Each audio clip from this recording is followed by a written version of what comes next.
Real talk lang tayo mga kalamian, kumusta? Lalo na dyan sa mga taong mapanira, mga inggitera, mga chismosa. Kailan kaya kayo magbago, no? Yung tipong mamuhay na lang kayo ng masaya. Yung di kayo nananakit ng kapwa nyong. Sa bagay, sakit talaga yan, lalo na sa ating mga Pilipino. Pag may kita tayong umangat, hala, chismis dyan, inggit, bakit hindi na lang tayo na maging masaya, maging suporta sa kapwa natin? So, sa bagay, pag walang ganyan, boring din ang buhay natin, di ba? Inggit na inggit ka eh.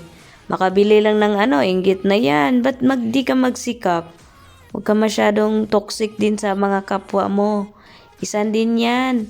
Yung toxic ka na, inggit ka pa. Paano ka magiging masaya sa buhay kung lagi ka na lang ganyan? Naku po, boss, bawasan mo na yan. Mahirap.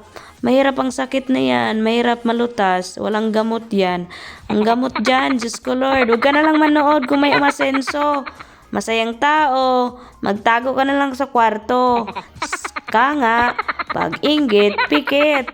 Pag inggit, edi magtago ka. Huwag ka magnood ng mga maasenso dito sa mundo ngayon. Kaya laging, ewan ko, napaka-toxic na, marites pa, chismoso pa. Ang hirap talaga ng sakit na yan. Kaya kung mag-vlog ka, ayan na, kikita ka na. O inggit ka na naman. Pag mag-YT ka, mag-Facebook ka, sasahod ka na.